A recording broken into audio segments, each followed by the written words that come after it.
तो गाइस आपको इस वाली वीडियो हम बात करने वाले हैं कि गोल्ड व्हाट्सएप जो है वो उसका जो मोड है गोल्ड व्हाट्सएप वाला वो बिल्कुल सही है या गलत है, इस्तेमाल करना चाहिए या नहीं करना चाहिए अच्छा। ठीक है। गाइस। तो इस वाली वीडियो में हम यही बात करने वाले हैं, तो ये वाली वीडियो आपके लिए बहुत इन्फॉर्मेटिव होने वाली है। चल झूठा। तो गाइस इस वाली जो लोग गोल्ड व्हाट्सएप यूज कर रहे होते हैं गाइस, वो बहुत ही मतलब कि बकवास तरीन मतलब कि एप्लीकेशन है व्हाट्सएप की।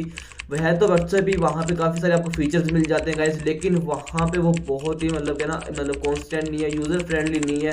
अरे बाप रे, ये तो धोती खोल रहा है। आप उसको ऐसे यूज़ नहीं कर सकते जैसे व्हाट्सएप को यूज़ कर सकते हो गाइस। वहाँ पे बग्स आते रहते हैं, वो मतलब कि उसका जो फिक्स जो वर्जन है वो अभी तक अवेलेबल नहीं है गाइस। उसको आप यूज़ करेंगे तो आपके पास बग्स आते रहेंगे, ठीक है। मतलब आप उसको देख देख के बज़ल हो जाएंगे गाइस। कभी वो अपडेट आ रही होती है, कभी कोई काम नहीं कर रही होती चीज़, कभी आपको नोटिफिकेशन लेट आ रही होती है, तो इस तरह के उसमें इश्यूज आते रहते हैं। तो और उसके आपका गाइस व्हाट्सएप जो है